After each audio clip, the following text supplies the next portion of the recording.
कितनी पूजा करोगे ब्रह्मासुर?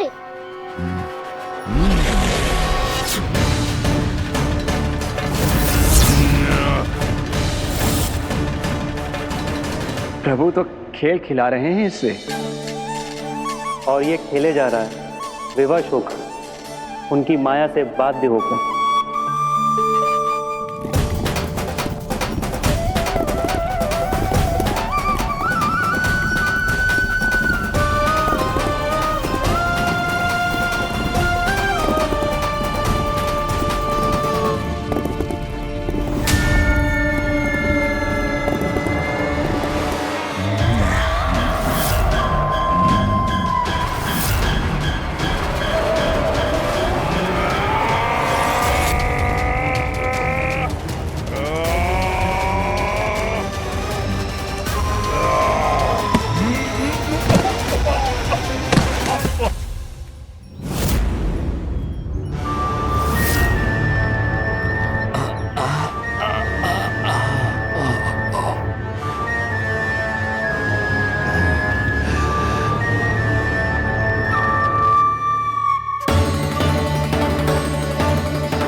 जो प्रभु के सामने माया करने आया था, वो स्वयं को ही माया में उलझा हुआ पा रहा है। नारायण नारायण। लो, अब तो तुमने दंडवत प्रणाम भी कर लिया, माया भी कथा भी उपहार में दे दी। तुम चाहते क्या हो ब्रह्मासुर? मेरी शरण में आना है क्या?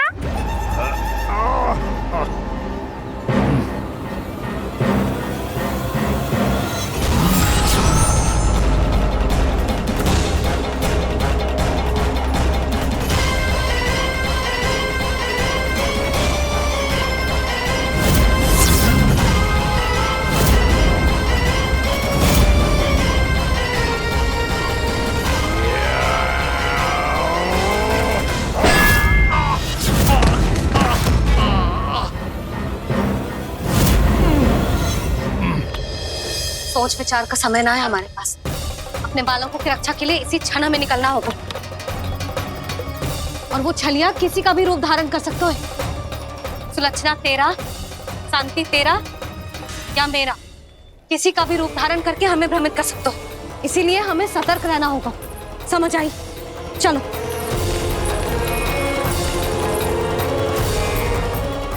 अभी भी समय है ब्रह्मासुर, समझ जाओ।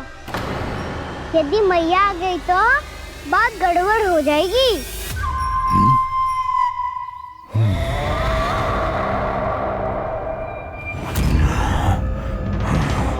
मुझसे झूठ का कोई लाभ नहीं होगा। ब्रह्मासुर, स्मरण करो तुम कौन हो? मायासुर का पुत्र हूँ मैं, अपने स्वामी महाराज कंस का सेवक हूँ, और तुम्हारा हूँ मैं काल।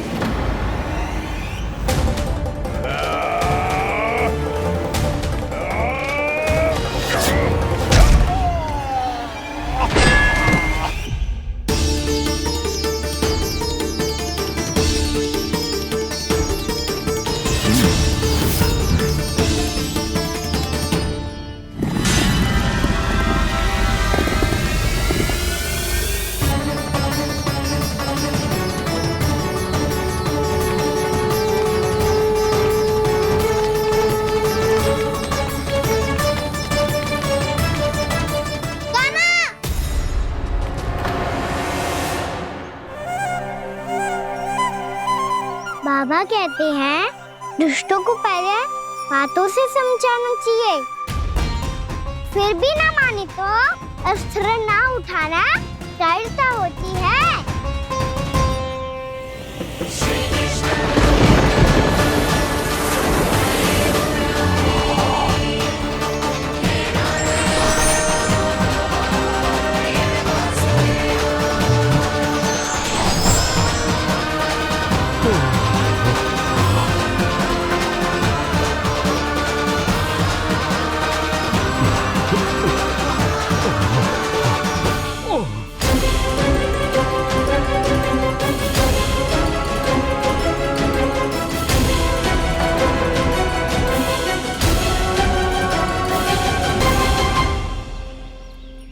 पता था मुझे, अपने बाबा के स्वरूप को हानि नहीं पहुंचाओगे।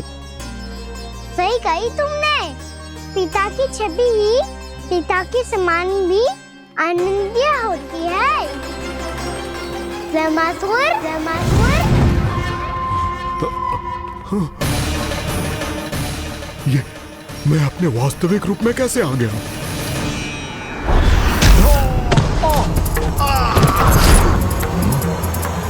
मेरे बाबा का स्वरूप नहीं लेना चाहिए था तुम्हें।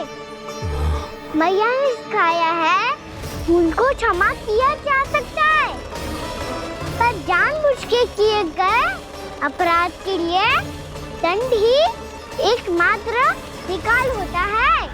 ये बार बार अपनी मैया का नाम ले रहा है। यदि मैं वो स्वरूप लूं, तो अपनी मैया पर वार नहीं कर पाएगा ये।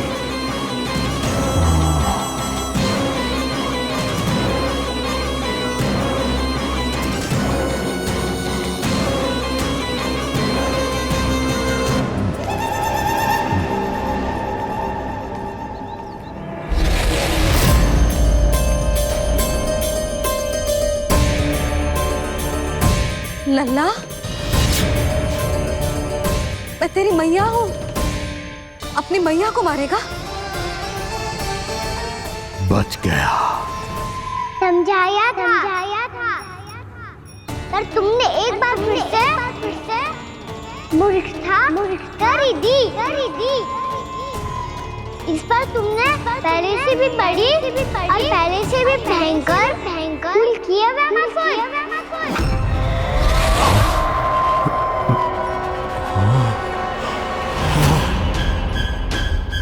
ये क्या हो रहा है मुझे? बार बार मेरा रूप क्यों बदल रहा है? ममता को समझे बिना अधिक समय तक मैया का स्वरूप हरण करके नहीं रख पाओगे ब्रह्मासुर।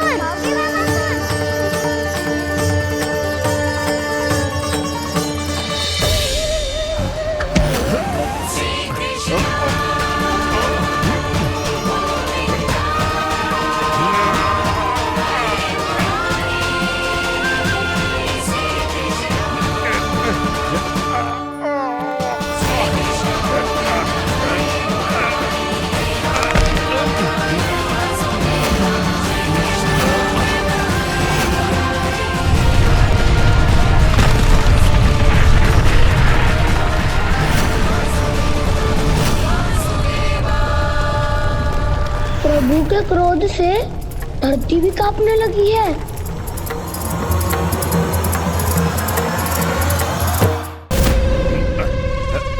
पुत्र को मारने के उद्देश्य से एक मां का रूप लिया तुमने। ये ममता का और मेरी मैया का घोर अपमान है ब्रह्मासुर।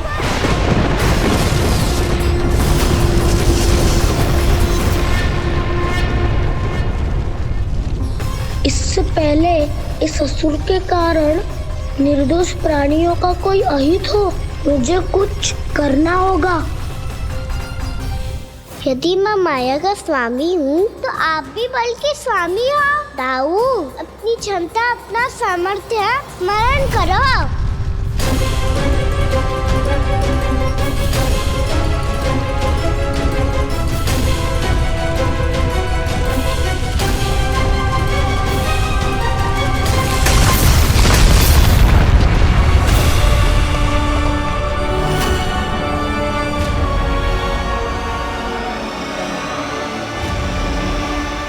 अद्भुत बल दाऊ, अद्भुत।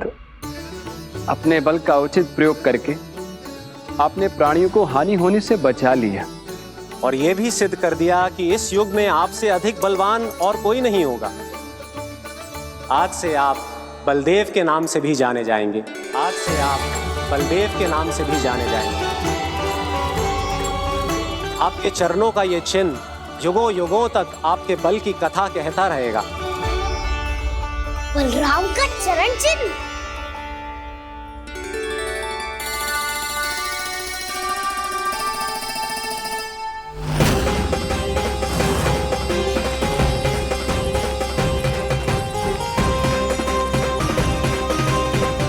मेरी माया से आज तक कोई नहीं बच पाया है। एक बार मुझे छोड़कर देखो, फिर पता चलेगा कि मैं हूँ कौन। पहले ये तो देख लो कि मैं कौन हूँ।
कुछ वरन आया हुआ मसूर।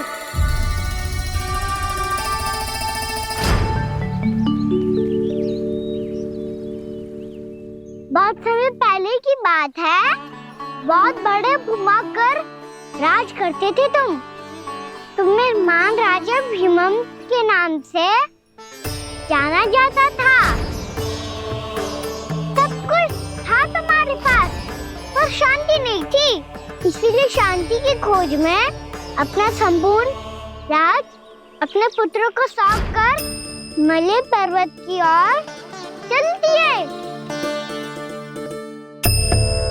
अनेक वर्षों की तपस्या के बाद तुम्हारे तप की कीर्ति चारों ओर फैलने लगी, और फिर सच्चे तपस्वी के रूप में तुम्हारी ख्याति से प्रभावित होकर महर्षि उलट तुमसे भेंट करने आए। राजा भीमरथ, आपने ईश्वर की प्राप्ति के लिए सब कुछ छोड़ दिया, पर अपना अभिमान नहीं छोड़ पाए। इसीलिए मेरे आगमन पर सम्मान के साथ खड़ा होना तो दूर, मेरा अभिवादन भी नहीं किया। अभिमान तपस्वी का गुण नहीं होता है राजन, अभिमान राक्षसी गुण है। इसलिए मैं आपको श्राप देता हूं कि आप अगले जन्म में एक राक्षस के रूप में जन्म लेंगे, एक राक्षस के रूप में जन्म लेंगे। मुझे क्षमा कर दीजिए महर्षि, मैंने जानबूझकर आपका अपमान नहीं किया है। मैं तो यहाँ पर शांति की खोज में आया था। अपने भीतर के संसार में गहरे सोच विचार में डूबा हुआ था मैं। मुझे क्षमा कर दीजिए महर्षि, मुझे क्षमा कर दीजिए। अपनी भूल का आभास प्रायश्चित की ओर पहला पग होता है। मैं अपना श्राप तो वापस नहीं ले सकता, परंतु आपको एक वचन अवश्य दे सकता हूं। जब भी प्रभु नारायण का अवतार होगा, आपको उचित समय पे वो वरदान देंगे जिसकी आप लंबे समय से प्रतीक्षा कर रहे हैं।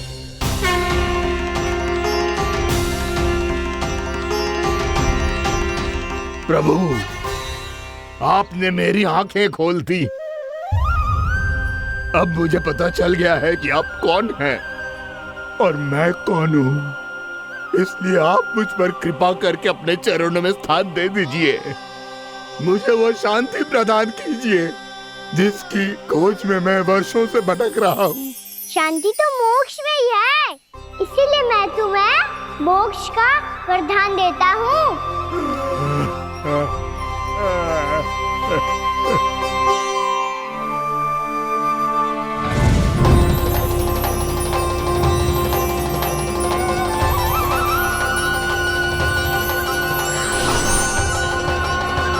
प्रभु की ये लीला सदैव स्मरण रखी जाएगी।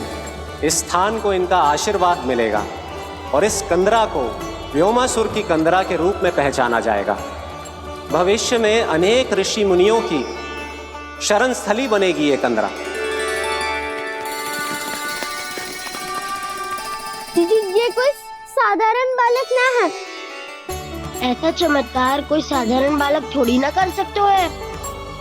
तुम सत्य कह रहे थे बलराम, गाना सच्ची में भगवान ही है। तभी तो सब देवता इसे बसाने और इसकी ओर से युद्ध करने आते हैं। तुम सब ऐसे आंखें फाड़ के क्यों देख रहे हो मुझे?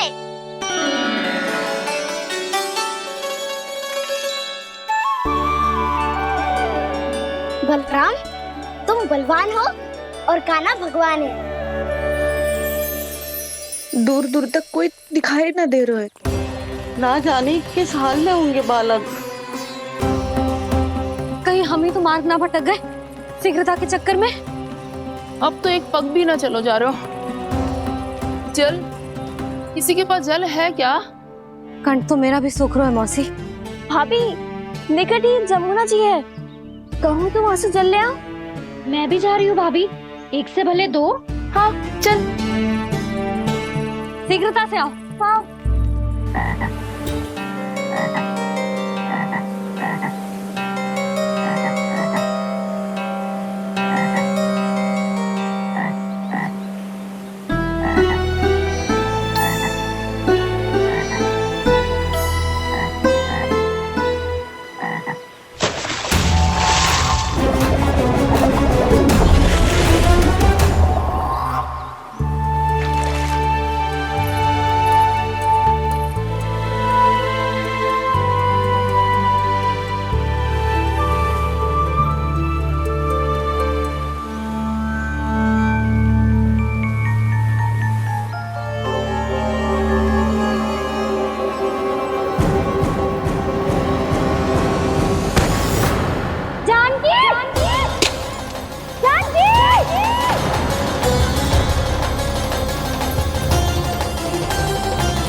जानकी, जानकी,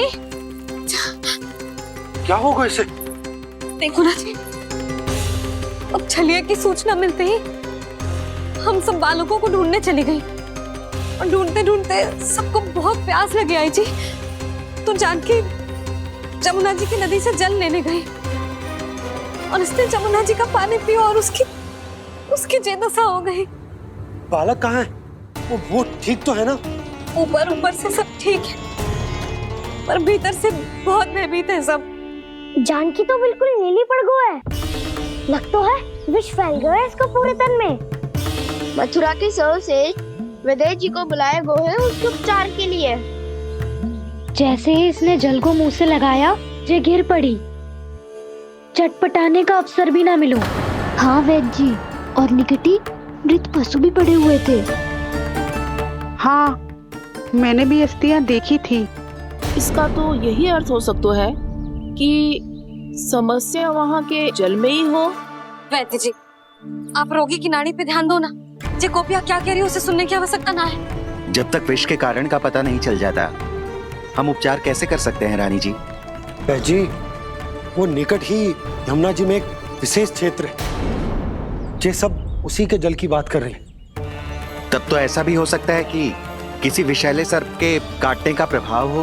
पर सर्प के काटने का चिन्ह ना है उसके तन पे। सर्प जब काटता है तब उसके दांत के चिन्ह बन जाते हैं।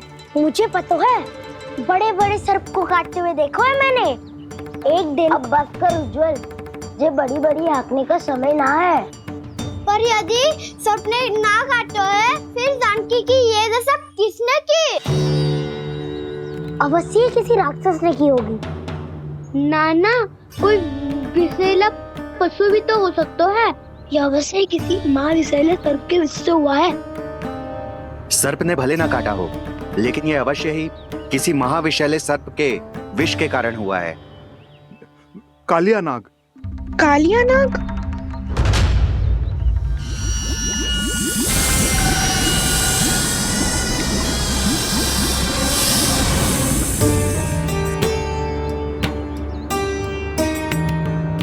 संकेतों से तो ऐसा लगता है कि जानकी ने कालिया नाग के क्षेत्र के विशाल जल पी लियो है।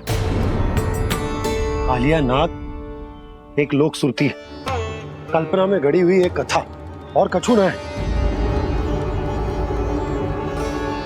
हमें जाके पता लगाना पड़ेगा। पर हमें वहां जाने से मना किया है ना बड़ों ने।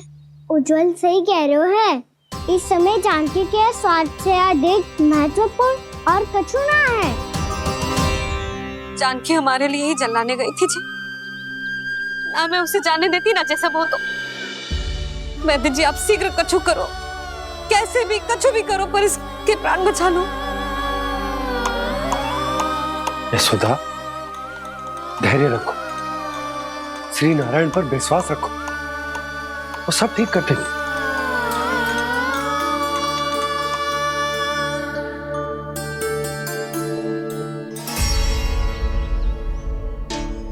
विष की काट की मेरे पास जितनी जड़ी बूटी थी मैंने सब अर्क बना के पिला दी, पर इसकी दशा में अभी तक कोई सुधार नहीं दिख रहा है।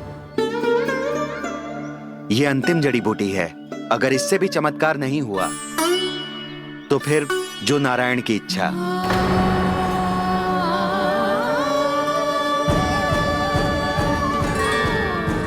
पर कोई तो उपाय होगा जानकी को बचाने का। कान्हा, यदि तुझे किसी औषधि के बारे में पता है हमें बता दे, हम जाके ले आएंगे।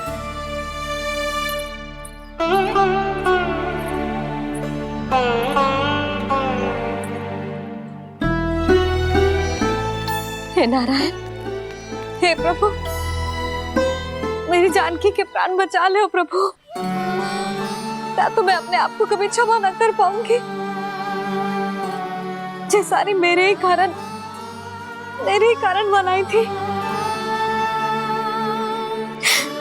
उसकी रक्षा करो प्रभु, मेरी पुकार सुनो।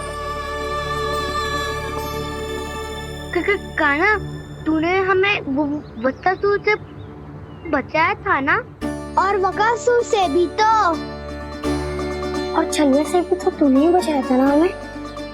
क्या ऐसा कोई उपाय ना है जानकी को बचाने का? धन्वंतरी,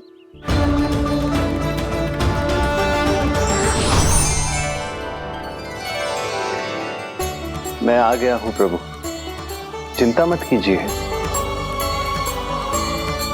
आपके आदेश का पालन अवश्य होगा।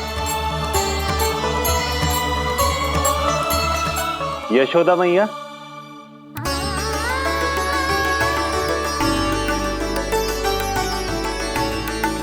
मैया आपको कोई पुकार रहा है।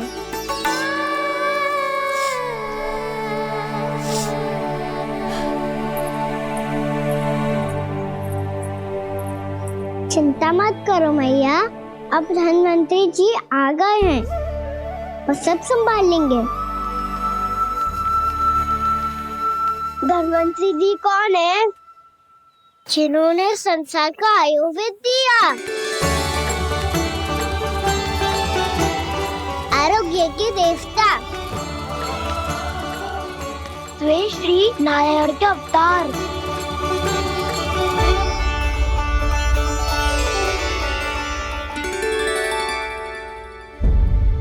मुझे पता चला है कि आपको वेद की आवश्यकता है।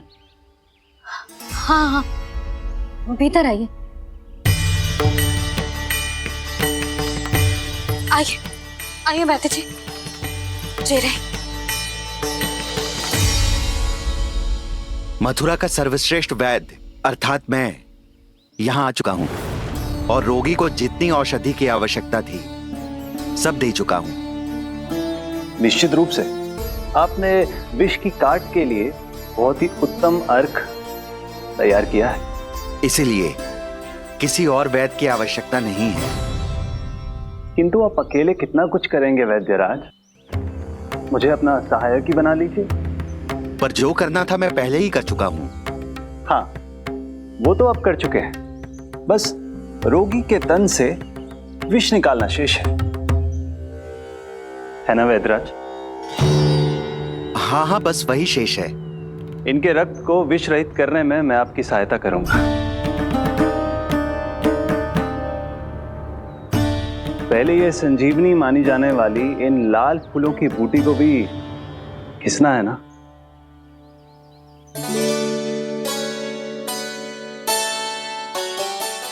हाँ हाँ, तुम सही कह रहे हो, इसे अच्छे से घिसो।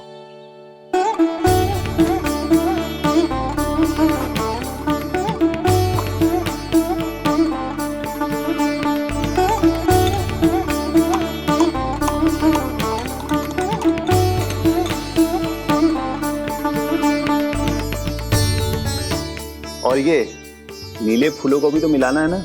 हाँ हाँ, अच्छे सहायक बन सकते हो तुम, ऐसे ही श्रम करते रहो।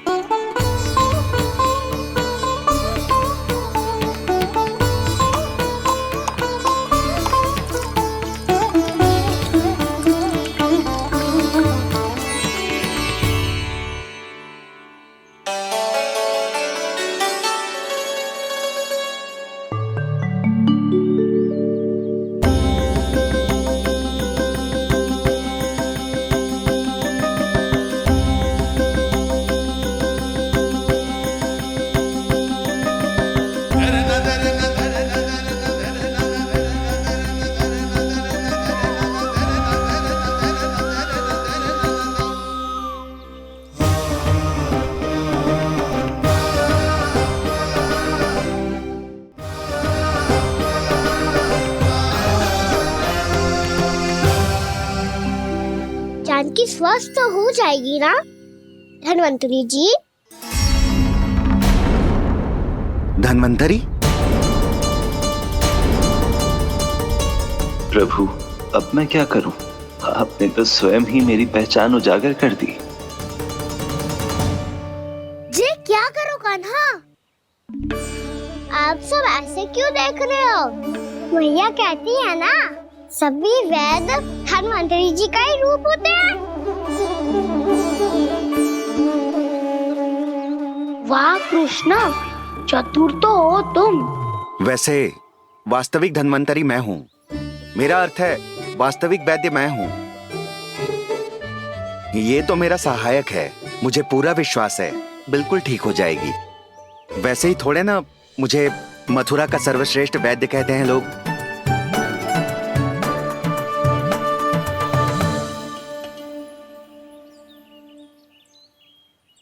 जसोदा भाभी, जसोदा जी, जानकी को चेतना आ गई। जानकी, जानकी, जानकी, तू ठीक है ना? क्षमा करना भाभी, मैं आपके लिए जल ना ला पाई। बस बहुत भूख लगी है। मैं अभी कछु लाती हूँ। जानकी माखन खाओगी?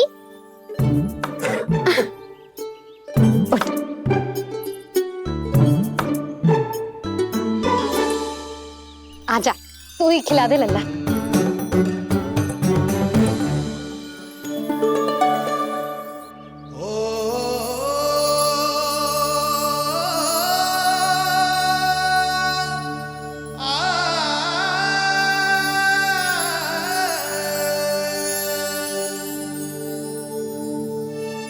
तुम सब मेरे लल्ला को माखन चोर कहती हो ना? आज देखो, अपना ही माखन जानकी को खिला रहे है।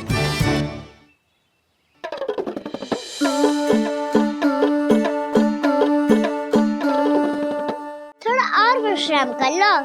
सदैव तुम हम सबकी सेवा करती हो, आज मैं तुम्हारी सेवा करूंगा। जानकी की जिज्ञासा तब हुई जब जय यशोदा काकी की सेवा कर रही थी, और अब देखो स्वयं भगवान ही इसकी सेवा कर रहे हैं। जानते हो इससे क्या सिद्ध होता है? जो भी यशोदा मैया की पूजा करेगा, अर्थात अपने माता पिता की सेवा करेगा, उनके साथ सम्मान से व्यवहार करेगा, ईश्वर स्वयं उसका ध्यान रखेंगे।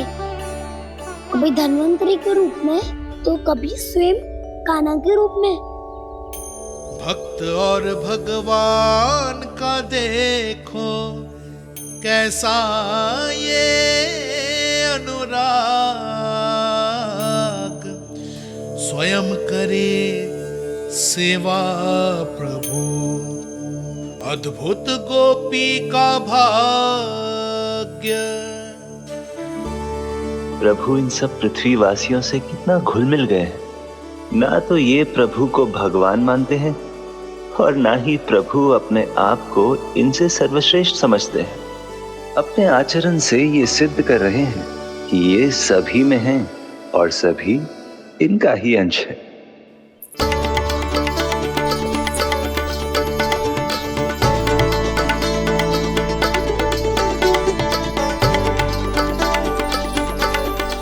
प्रभु, अब मुझे जाने की आज्ञा दीजिए।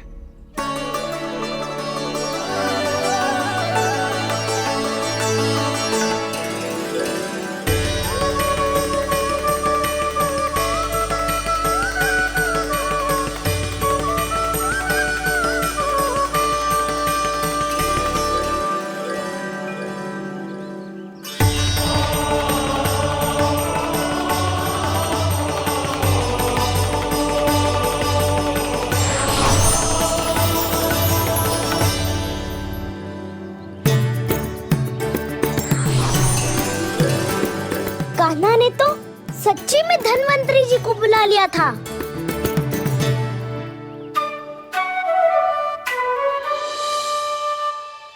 जब से कान्हा का जन्म हुआ है ना, मैं तब से देख रही हूँ, तब से हम पे कोई भी संकट आती है ना, तो अचानक से कोई अपरिचित हमारी सहायता करने आ जाता है। और जाते समय कान्हा की आज्ञा लेके जाते है, और कभी कभी तो इसे प्रभु बोल के जाते है। बाबा संभालो।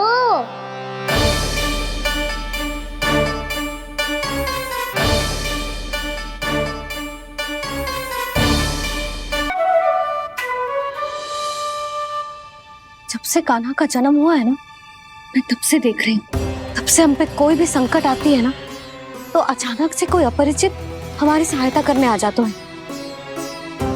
और जाते समय कान्हा की आज्ञा लेके जाते हैं, और कभी कभी तो इसे प्रभु बोल के जाते हैं। बाबा संभालो।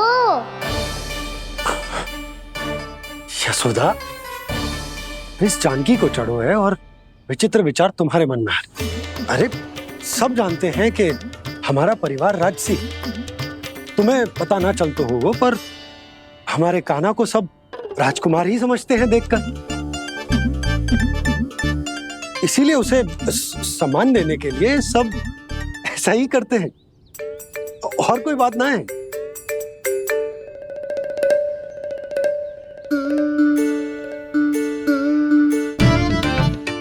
अब जे मेरे लल्ला को ऐसे क्यों घूर रहे हैं? बुरी दृष्टि लगाएंगे क्या? वैद्यराज जी, आपके सहायक तो गए, अब आप यहाँ क्यों हो? वो क्या है ना, मैं अपने रोगी का निरीक्षण करके पूरी तरह से संतुष्ट होकर ही जाता हूँ।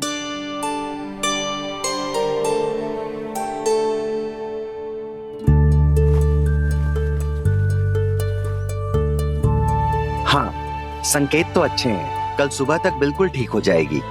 धन्यवाद वैद्य जी।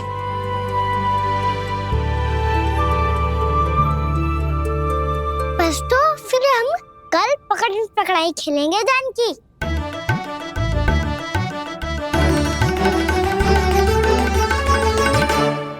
भानु, बंसी, जाकर उस क्षेत्र के चारों ओर बाड़ बनवा दो, और वहां सूचना पट्ट भी लगा देना, ताकि जानकी के साथ जो हुआ है वो किसी और के साथ ना हो।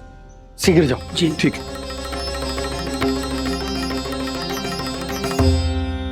बाड़ और सूचना पट लगवाने से समस्या का समाधान नहीं होगा बाबा। निर्दोष पशु सूचना पट देखकर भी कुछ समझ नहीं पाएंगे।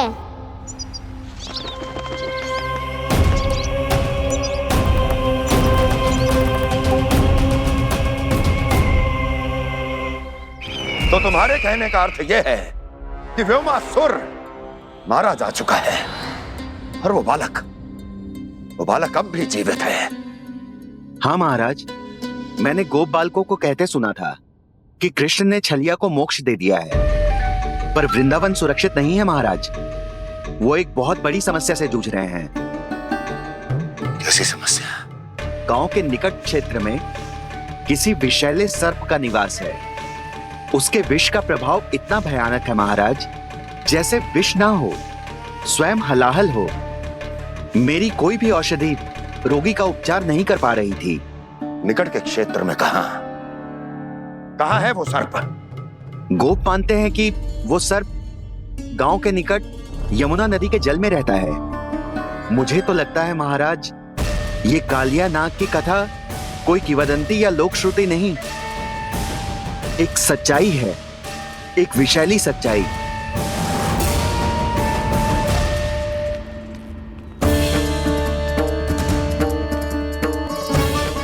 कालिया का सामना करने का समय आ गया है, पर उससे पहले मुझे बुलाना होगा उन्हें।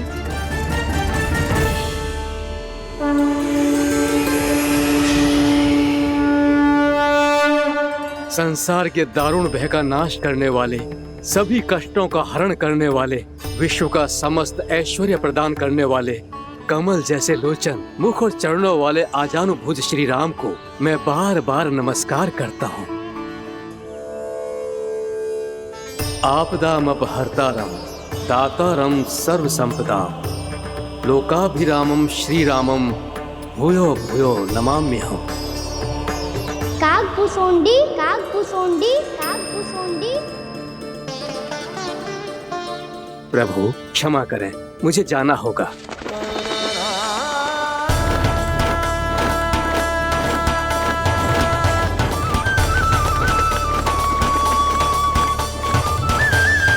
प्रणाम प्रभु। अनेक बार मैं आपके दर्शनों के लिए आया प्रभु।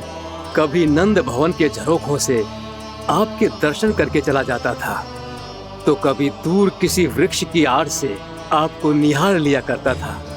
आज आपने स्वयं मुझे बुलाकर धन्य कर दिया प्रभु।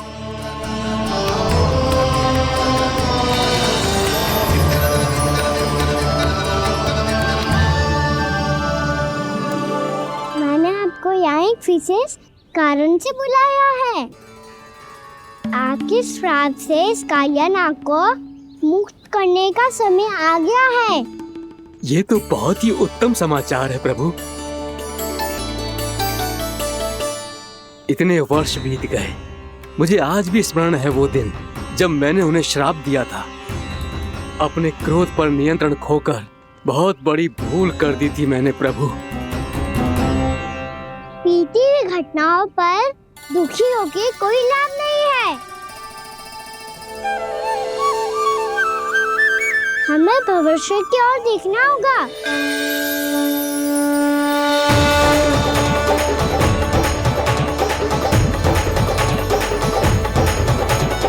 आदेश कीजिए प्रभु, क्या आज्ञा है आपकी?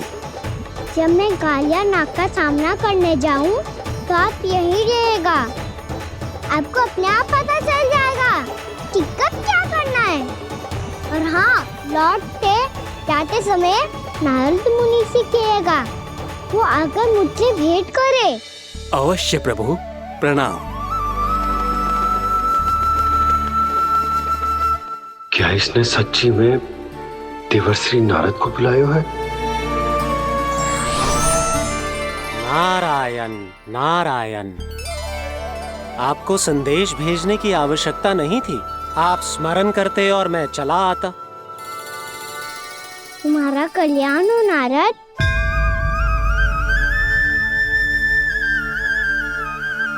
मैंने तुम्हें एक विशेष कार्य के लिए बुलाया है। आज्ञा दीजिए प्रभु। तुम्हें एक बार फिर कंस से भेंट करनी होगी। विचार कीजिए महाराज। क्या आप बिना किसी शंका के कह सकते हैं कि कौन सी पंखुड़ी पहली है और कौन सी आठवीं? उस दुष्ट से भेंट करना स्वयं कीचड़ में उतरने के समान है प्रभु। कमल पुष्प प्राप्त करना हो तो कीचड़ में उतरना पड़ता है नारद। आपका आदेश तो मैं स्वप्न में भी नहीं टाल सकता प्रभु। कंस कालिया नाग के बारे में जान गया है, पर वो उसका सामना करने का साहस नहीं कर पाएगा। मैं आतुर हूँ प्राप्ति, मूर्ख नहीं। मेरी बुद्धि फिर नहीं गई है। मैं स्वयं उस कालिया जैसे महाविषैले सर्प के सामने खड़ा हो जाऊं और अपने ही काल को आमंत्रित कर लूं। तो फिर अपने लाभ के लिए उसका प्रयोग करने का कोई और उपाय सोचिए स्वामी। कुछ ऐसा कीजिए कि यमुना नदी का पूरा जल विषैला हो जाए और वृंदावन वासी उसका उपयोग करे, और आपका काल कहलाने वाला वो बालक स्वयं काल के गाल में चला जाए। उत्तम उत्तम सुझाव है प्राप्ति। अब मुझे उस कालिया तक पहुंचने का मार्ग ढूंढना होगा। उसको विवश करने का कोई उपाय ढूंढना होगा, क्योंकि व्यक्तिगत रूप से उससे भेंट करना असंभव है। असंभव। आप सही कह रहे हैं प्रभु। कंस में उतना सामर्थ्य नहीं कि वो कालिया नाग का सामना स्वयं कर सके। वैसे तो कालिया गरुड़ देव का भी सम्मान नहीं करता, तो फिर वो कंस का सम्मान क्यों करेगा भला? नहीं करेगा, पर कंस तुम्हारा सम्मान अवश्य करेगा। नारद तुम्हारी बातें भी सुनेगा और मानेगा भी। ये मेरी योजना का बहुत ही महत्वपूर्ण भाग है। तुम कंस के पास जाओ और कहो कि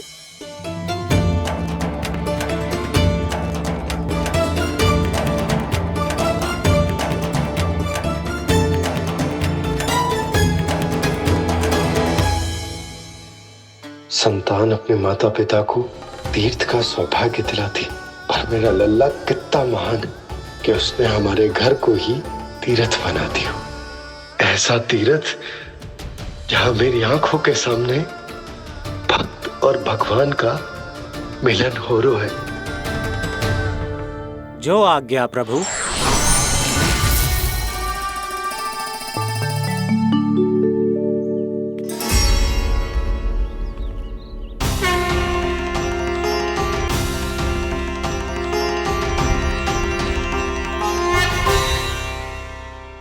बाबा। कान्हा, ये सब क्या चल रहा है? पहले काक भुसुंडी जी और फिर जे नारद जी। क्या योजना बना रहे हो तुम? कान्हा, बता ना लल्ला, क्या सोच रहे तू? कान्हा देख, अगर तुझे अपने बाबा को ना बताना हो ना, अपने भक्त को बता दे। क्या सोच रहे हो लल्ला? क्या करने वाले हो आप?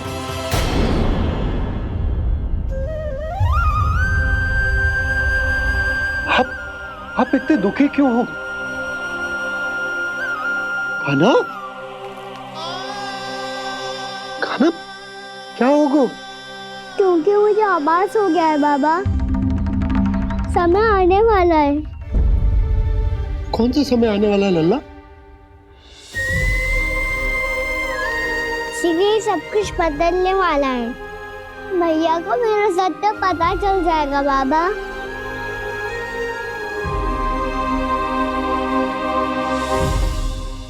पर लल्ला, इसका काक भुसुंडी और कालिया नाग से क्या संबंध है?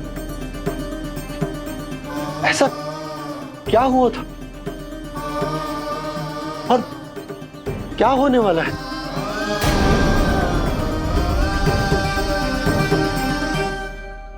जो होने वाला है बाबा, उसका संबंध उससे है जो सैकड़ों वर्ष पहले हुआ था। महर्षि भृगु के एक वंशज थे, वेद शिरोमणि, जो विंध्याचल की पहाड़ियों में साधना कर रहे थे। तभी वहाँ अश्वशिरा नाम के एक दूसरे मुनि आमंत्रण के बिना ही आ गए। कितना सुंदर और शांतिपूर्ण आश्रम है। यहाँ प्रभु की साधना करने में बहुत आनंद आएगा। शीघ्र ही अश्वशिरा मुनि उपस्थिति के कारण होने वाले व्यवधान से बाध्य होकर वेद शिरा मुनि ने अपनी आंखें खोली। कौन हो तुम और यहाँ क्या कर रहे हो? आपके आश्रम में बहुत शांति है मुनिवर। साधना करने के लिए बहुत ही उत्तम स्थान है ये। मैं चाहता हूँ कि मैं भी यहाँ। आप यहाँ साधना करना चाहते हैं, लेकिन इतना भी नहीं जानते कि किसी के आश्रम में प्रवेश करने से पहले उसकी आज्ञा लेनी चाहिए। आप ये भी नहीं जानते कि यदि कोई यज्ञ कर रहा हो तो बिना अनुमति के वहाँ प्रवेश करने से उसकी यज्ञ साधना भंग हो सकती है। आप क्या साधना करेंगे मुनि? आप तो साधना के योग्य ही नहीं हैं। इतना अपमान! एक मुनि के मुख से इतने कड़वे शब्द शोभा नहीं देते। मैं तुम्हें श्राप देता हूँ, जितनी विषैली तुम्हारी जिह्वा है उतने ही विषैले सर्प बन जाओ तुम। और ऐसा सर्प जो सांस भी ले तो निकट का वातावरण दूषित हो जाए। तुम्हारे इस दुस्साहस के लिए मैं तुम्हें श्राप देता हूँ कि तुम अभी इसी क्षण कौवा बन जाओ, और ऐसा कौवा जो कांव कांव करके अनर्गल प्रलाप करता रहे।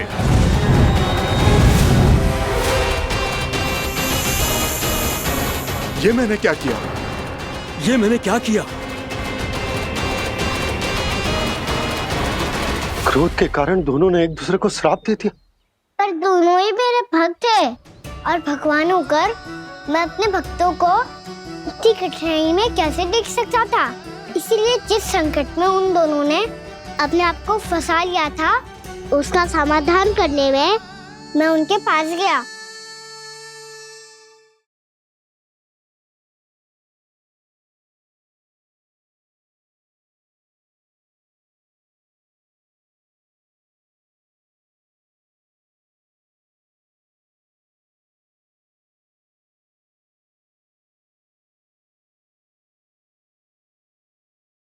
तंग करे मैया को खिजाए, खेले रूठे मनाए।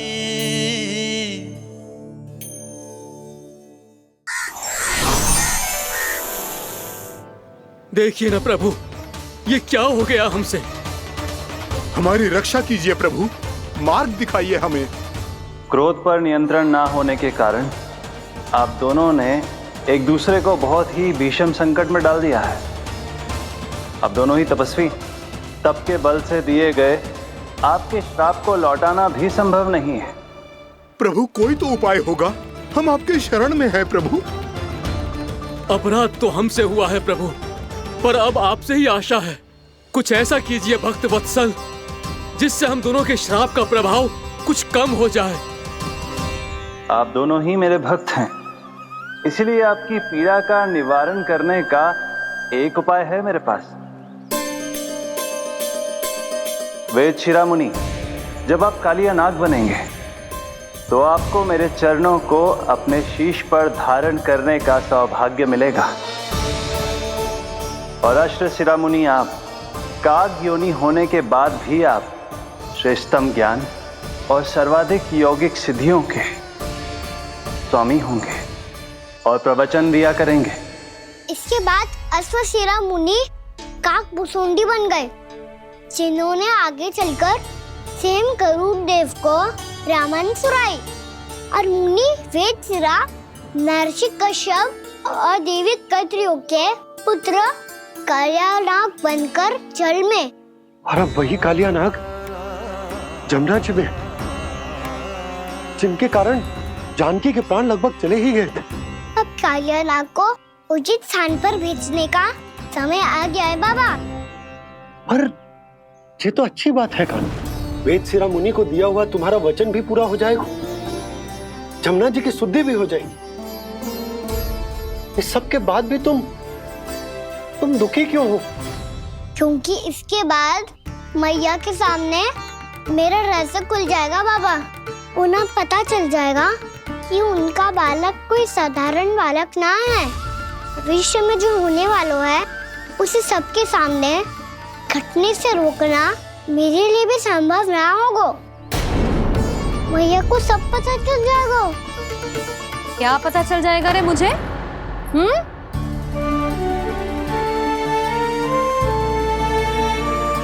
यही कि सबसे अधिक प्रेम मैं आपसे ही करता हूँ। अब बस भी कर, चलो भोजन के लिए बुलाने आई थी तुम दोनों को। भूखा थोड़े ना रहने दूंगी अपने लल्ला को, मेरा लल्ला दुर्बल हो जाएगा ना। आप खिलाओगे तो ही खाऊंगा। हाँ ठीक है, मैं ही खिलाऊंगी। अब चल, आओ जी चल।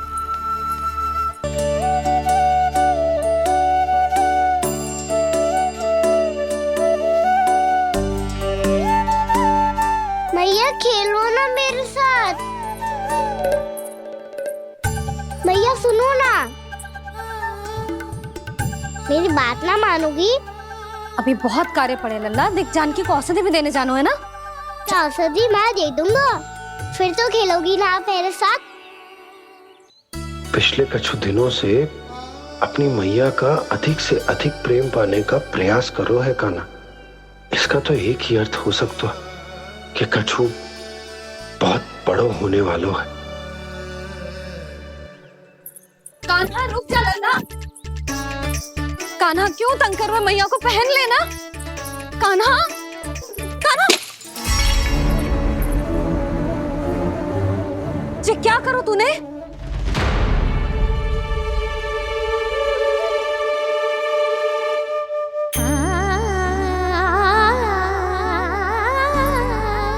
अच्छा ठीक है, अब मुंह लटकाने की आवश्यकता ना है।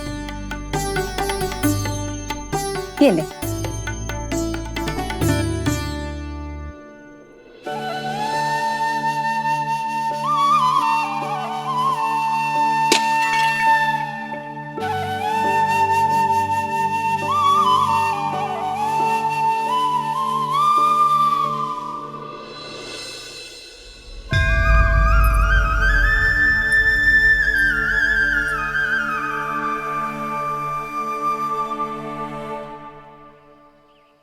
तंग करे मैया को खिजाए, खेले रूठे मनाए,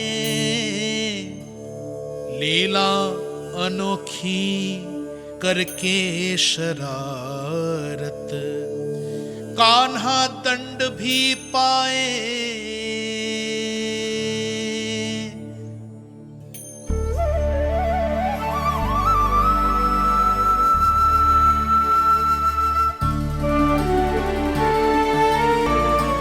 रूठना मनाना, खेलना खिलाना, पहले शरारत करके क्रोध दिलाना और फिर क्षमा मांग लेना, ये सब जानबूझकर कर रहे हो कान्हा। जैसे जीवन भर के लिए अपनी मैया की ममता को अपने हृदय में समेट कर रखना चाहते हो। कैसे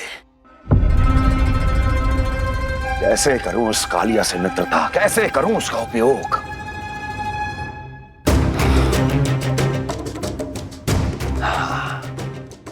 उस पर आक्रमण कर देता हूं और उसे किसी ना किसी तरह से यह विश्वास दिला देता हूं कि यह आक्रमण उस विष्णु अवतार ने किया है।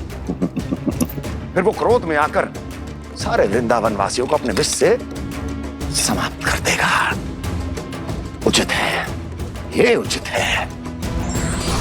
नारायण हरि, नारायण हरि।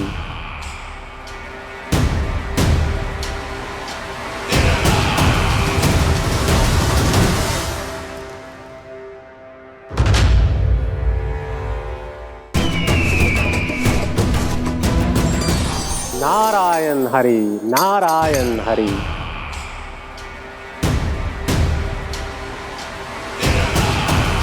प्रणाम देवर्षि। किस योजना में कितना लाभ है और कितनी हानि, यह आंकलन करते करते थक गए होंगे मथुरा नरेश। देवर्षि, आज मेरा ध्यान कैसे आ गया आपको? आप तो सदैव ही मेरे ध्यान में रहते हैं महाराज कंस। सत्य तो यह है कि मथुरा में जो भी हो रहा है मुझसे छिपा हुआ नहीं है। मैं जानता हूं कि आप किसी भी असुर को वृंदावन क्यों ना भेजें, और वो असुर कितना भी शक्तिशाली क्यों ना हो, कृष्ण का सामना नहीं कर पाता। या तो पराजय स्वीकार करके आपके पास लौट आता है, या तो फिर वीर गति को प्राप्त हो जाता है।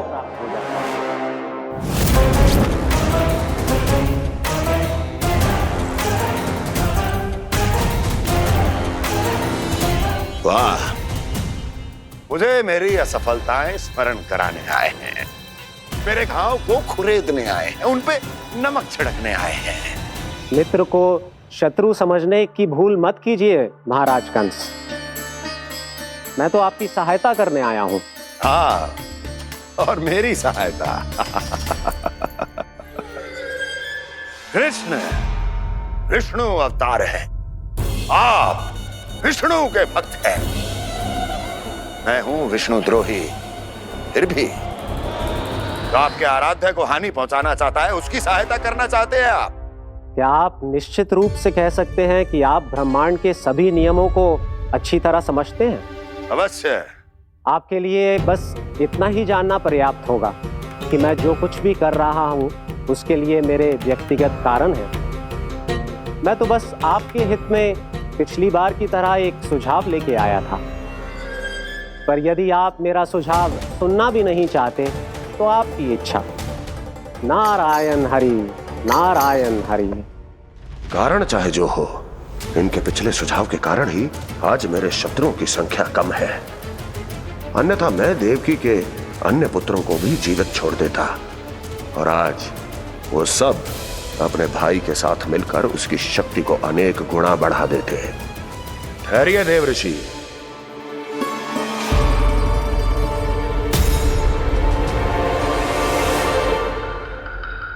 बताइए, क्या सुझाव है आपके पास? मेरे सुझाव का नाम है कालिया नाग।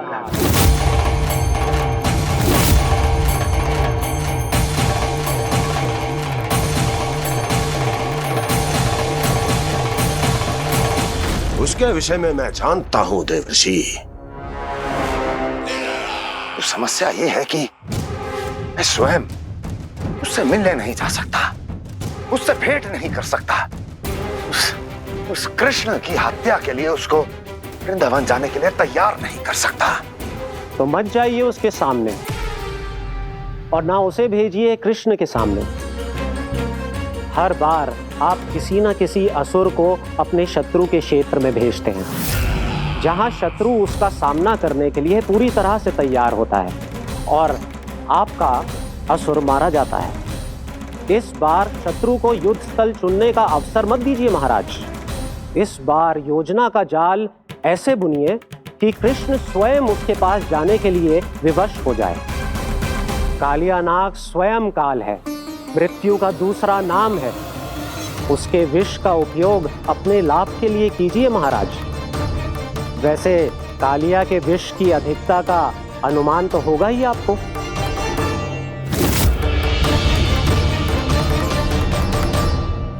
एक बार जो उसके क्षेत्र में पहुंच गया, फिर उसके विष से बचना असंभव है।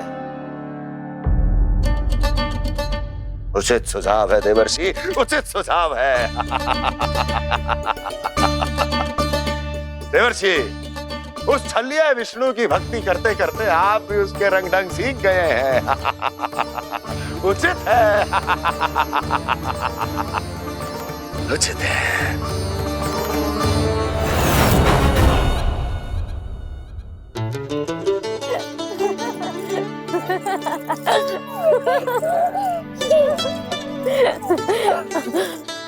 बस बस, बहुत आनंद ले लियो लला। बस अब दूध पी ले। ठहर ठहर, गर्म है। जी ले ले।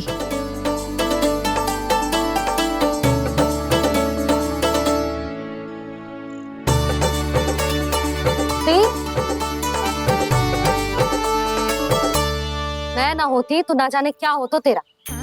अपने आप दूध भी ना पी सकते है, भावला कहीं का। आपकी इस प्रेम के लिए तो मैं धरती पे आया हूँ मैया। मैं भी यही सोच रहा हूँ यशोदा कि तुम ना होती तो मेरा क्या होता। इसी बात पे थोड़ा दूध और कजू खाने को दे दो। अरे मैं तो भूल ही गई। तनिक ठहर जाओ जी, जे दूध पी लेना तो आपके लिए भी कछु ले आती।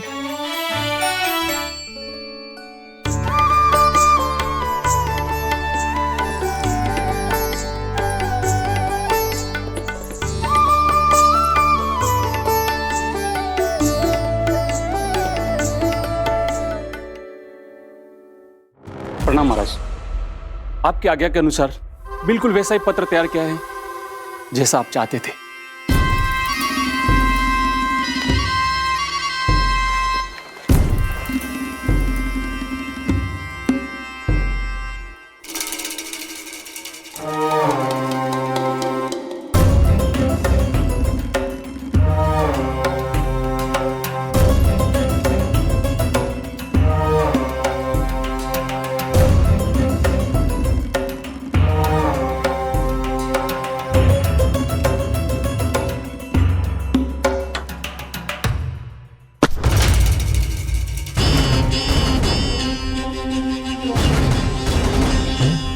कृष्ण जन्म से लेकर आज तक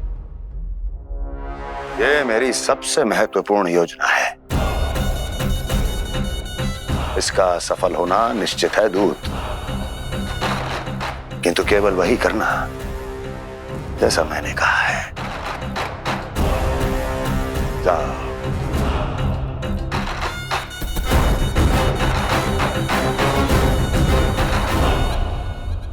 कान्हा,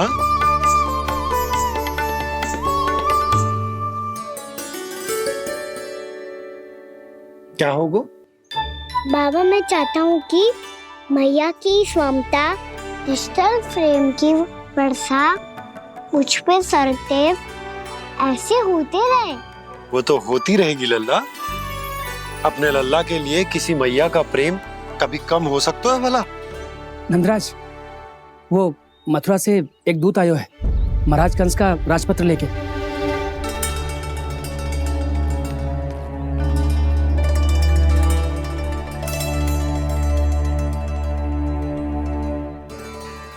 कान्हा, अब क्या करने वाला है? तेरे बाबा कहाँ गए? हाँ? कंस मामा का खेल आरंभ हो गया है, पर मैया वो सब सुनेगी तो व्यर्थ चिंतित हो जाएगी। बस थोड़ा बाहर गया मैया, कछु खा लिए से। बाहर इस समय? मैया, क्या होगा?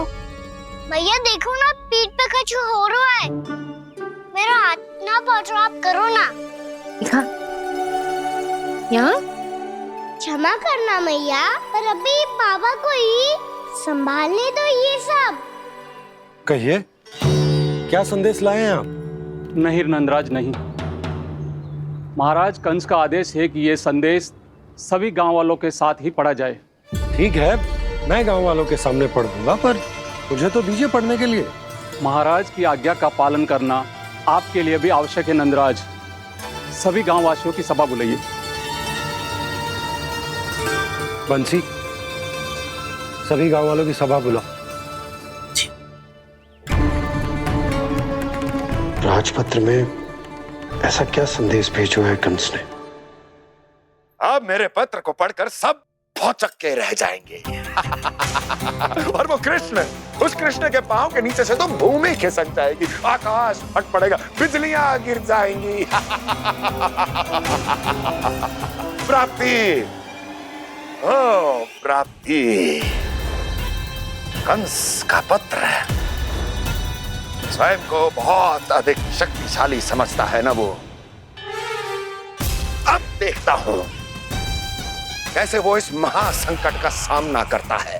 वो कृष्ण, वो अपनी मृत्यु स्वयं चुनेगा या मृत्यु की वेदी पर चढ़ा देगा।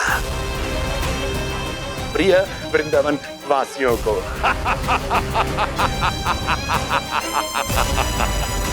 अब आएगा आनंद प्राप्ति, अब आएगा आनंद।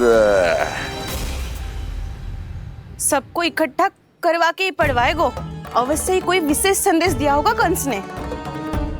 मैं भी यही सोच रही हूँ सुलक्षणा जी, कछु ना कछु तो विशेष है, पर जे हो क्या सकता है?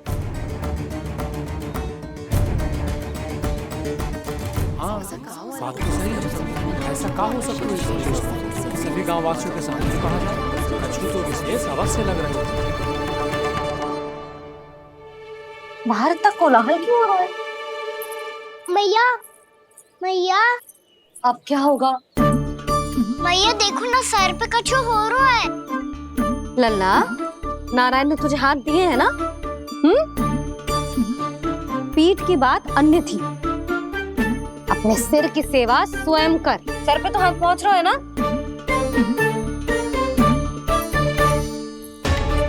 मैया सुनो ना, मैया देखो ना, तीव्र कर कछु हो रहा है। मैया देखो ना, तीव्र कछु हो रहा है।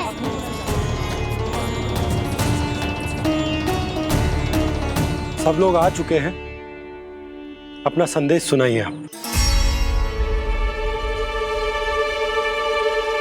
गोपराज नंद और सभी वृंदावन वासियों को सूचित किया जाता है कि मथुरा अधिपति और आप सभी के महाराज कंस ने कल सुबह भव्य पूजा का आयोजन किया है। इसके लिए राज्य को वृंदावन के क्षेत्र के निकट यमुना नदी के मध्य में खिलने वाले 1 कोटि कमल के पुष्पों की आवश्यकता है। इसीलिए आप सभी को यह आदेश दिया जाता है कि ये सभी कमल के पुष्प प्रथम पहर से पहले राजसभा में पहुंचा दिए जाए। इतने सारे वो भी प्रथम पहर से पहले कैसे हो सकते हैं? यदि आप ऐसा करने में असफल रहे तो इसे राज आज्ञा का उल्लंघन माना जाएगा और राजद्रोह के आरोप में आप सभी को कड़े से कड़ा दंड दिया जाएगा।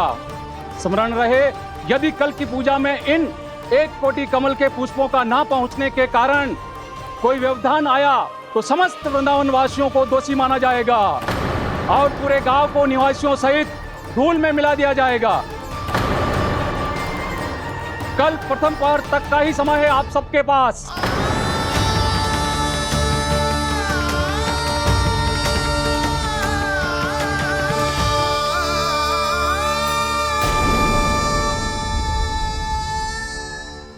एक कोटि कमल पुष्प, वो भी कल प्रथम प्रहर में? ऐसे कैसे संभव है? और कोई साधारण पुष्प ना, यमुना नदी के मध्य खिलने वाले विशेष कमल के फूल चाहिए उन्हें। लेकिन यमुना नदी में तो कालिया नाग ने विष घोल के रखा है, तो फिर कैसे हो पाएगा? यह संभव है। हमारी मृत्यु का संदेश भेजा राजा कंस ने। सदैव की भांति इस समस्या पर भी गांव के बड़े ही विचार करेंगे। बालकों का यहाँ होना उचित ना है।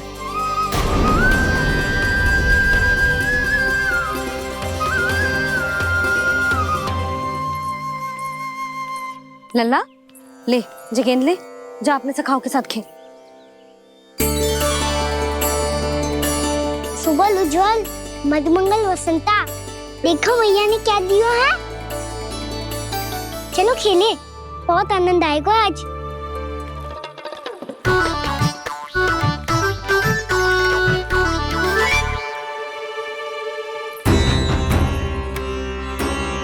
भानु, बंसी, जाओ और शीघ्र ही वो घेरे का कार्य समाप्त करो।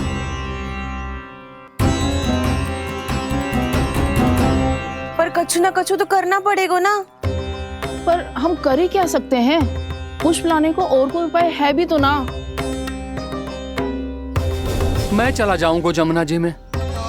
वैसे भी मेरे जीवन के कितने दिन शेष बचे हैं। गांव के लिए, समाज के लिए कुछ करके मरूं, तभी तो शांति मिलेगी। ना काका, यदि आप उस विषैले जल में छलांग लगा भी दोगे, किंतु 1 कोटि कमल पुष्प एकत्रित कर पाना आपके लिए संभव ना है। इससे अच्छा है कि मैं चला जाऊं। यदि मैं मर भी गया तो मेरे पीछे रोने वाला कोई ना है। किसी को कहीं जाने की आवश्यकता ना है। गोप नरेश होने के नाते ये मेरा कर्तव्य है कि मैं आप सबकी रक्षा करूं। नंदराज, आपको जाना है तो जाओ। हरिया, काका, भैया सब चले जाओ। लेकिन आपको पता है वहाँ का जल कितना विषैला है। आप लोग एक क्षण भी जीवित नहीं रह पाओगे। फिर कैसे इकट्ठा करेंगे 1 कोटि कमल पुष्प? आप बात तो सही कह रही हैं शांति। उस दुष्ट कंस ने ऐसी मांग रख के हम सबको फंसा दिया। हम में से कोई भी क्यों ना चला जाए और इस संकट का समाधान ना निकले को। कान्हा, बताना कौन सा खेल खेलें? गेंद पकड़ खेलते हैं। पर एक बात सुन लो सब, कोई भी तीव्र गति से ना फेंकेगा गेंद को। भैया ने फ्रेम बनाई है मेरे लिए। सब तैयार हो?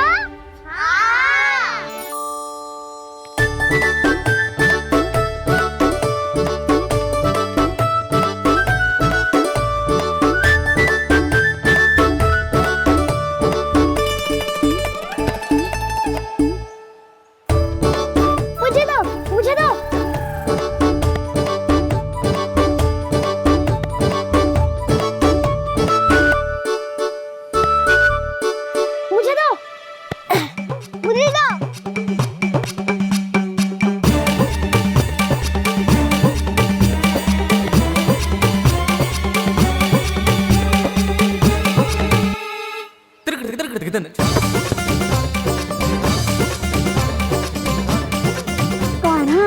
इतनी धीरे से फेंकेगो तो कैसे आनंद आएगो?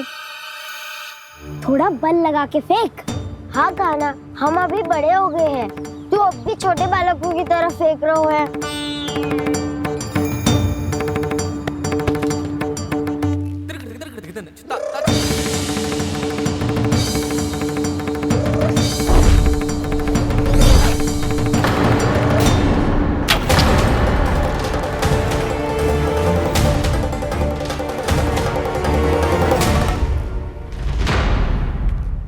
दीदी जी क्या करो का ना, गेंद तो डूब गई।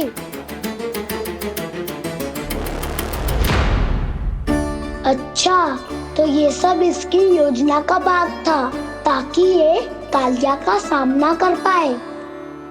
तुम सबने तो कही थी तीव्र गति से देखो सिखवा दी ना मेरी गेम मुझसे नदी में। अब मुझे जाके लानी पड़ेगी। रुक जा तारा। जी क्या बोल रहे थे ना, इसमें तो बहुत संकट है। कोई भी संकट मेरी मैया का उपहार खोने से बड़ा ना है। बहुत प्रेम से बना के उन्होंने दी थी। हे नारायण, कोई उपाय समझ में ना आ रहा है। मैया, हम कैसे करेंगे हम अपने गांव की रक्षा? कीड़े पड़ेंगे उस दुष्ट को। यदि उसके कारण किसी के प्राण चले गए तो कौन सा फल मिलेगा उसे इस पूजा का? तुम सही कह रही हो यशोदा, पर हमारे पास कोई और दूसरा विकल्प भी तो ना है। यदि हमने मथुरा की राज आज्ञा का पालन ना किया तो इसका दुष्परिणाम पूरे गांव को भुगतना पड़ेगा।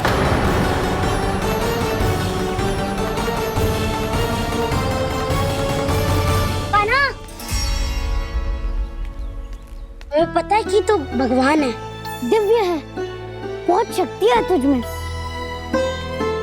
पर फिर भी हम तुझे विषैले जल में ना जाने दे सकते। कुछ होगा तो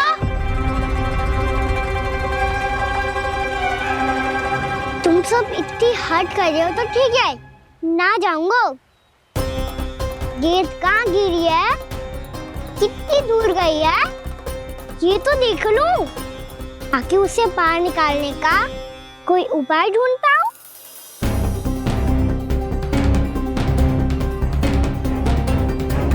हाँ।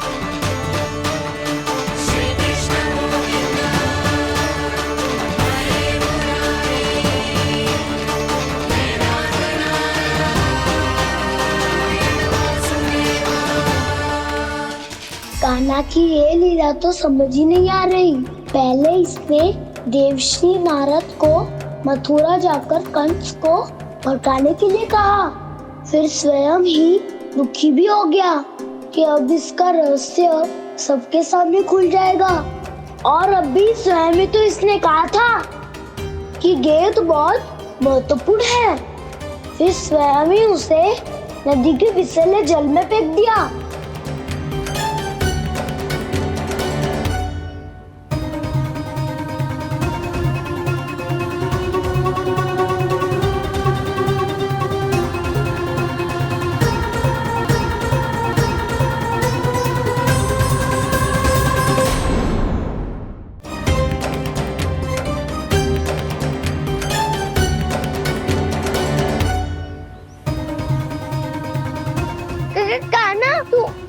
ऊपर क्यों चढ़ रहा है? अरे ऊंचाई से देखूंगा तभी तो गेंद दिखेगी।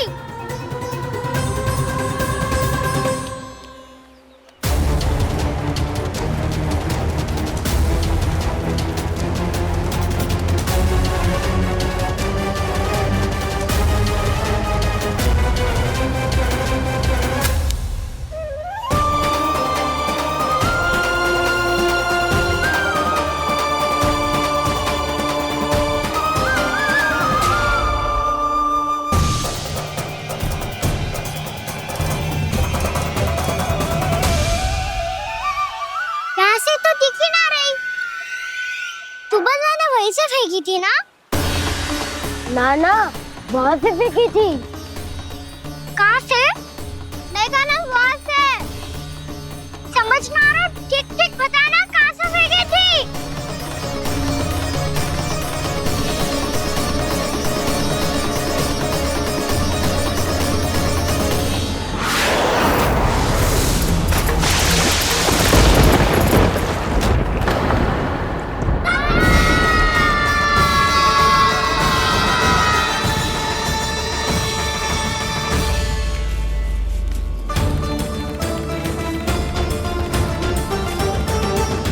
कालिया नाग के क्षेत्र में जाकर कोई भी जीवित वापस ना लौट सको।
ये क्या किया वाना ने?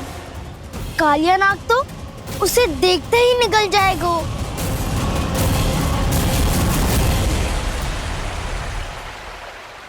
तो आरंभ से अब तक सब कुछ उसकी लीला का ही भाग था।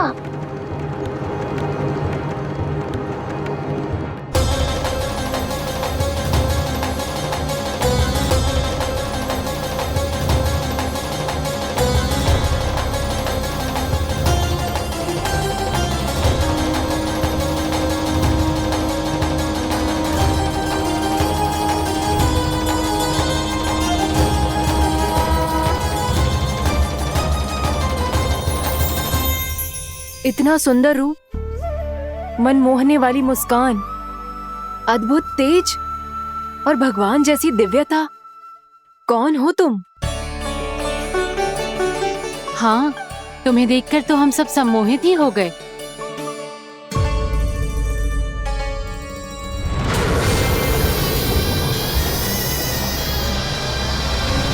तुम जो भी हो बालक, वापस लौट जाओ। हमारा हृदय तुम्हें ही देखते रहना चाहता है, किंतु यदि हमारे पति जाग गए तो तुम्हें अवश्य हानि पहुंचाएंगे।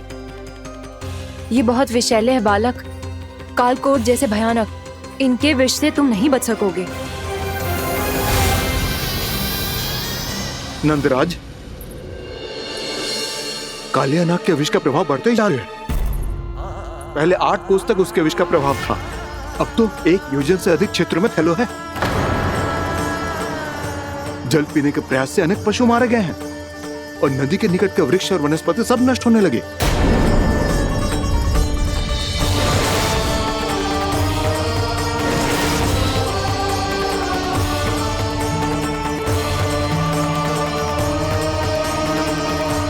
इनके विष की तीव्रता इतनी अधिक है बालक कि इनके संपर्क में आने वाले को तड़पने का भी अवसर नहीं मिलता। इनके विष की अग्नि क्षण भर से भी कम समय में प्राणवायु को जलाकर राख कर देती है।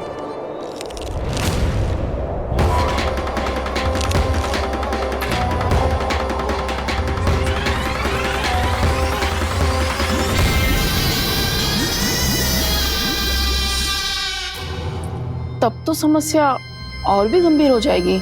मैंने तो सुनो है कि कालिया नाग कम से कम 2 योजन लंबा है, सैकड़ों फन है उसके।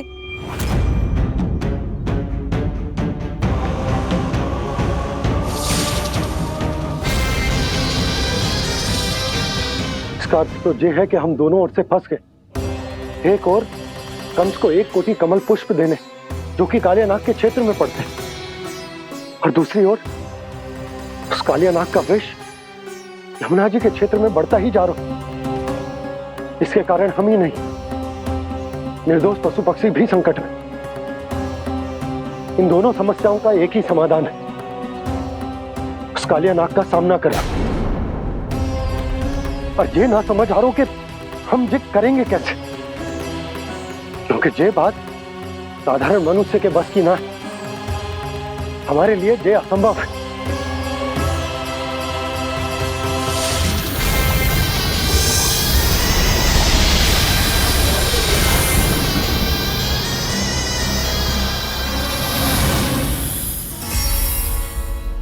अब तो तुमने अपनी आंखों से भी देख लिया बालक, ये कितने विषैले हैं। नींद में भी विष उगलते हैं। इससे पहले कि तुम्हें कुछ हो जाए, चले जाओ यहाँ से, मान लो हमारी बात। आप सब मुझे जानती भी नहीं और फिर भी मेरी इतनी चिंता कर रही हैं आप। माँ की ममता भेदभाव नहीं जानती। तुम भी किसी के पुत्र हो और हम सब भी माँ हैं। एक माँ को हर बालक में अपनी ही संतान दिखाई देती है, इसलिए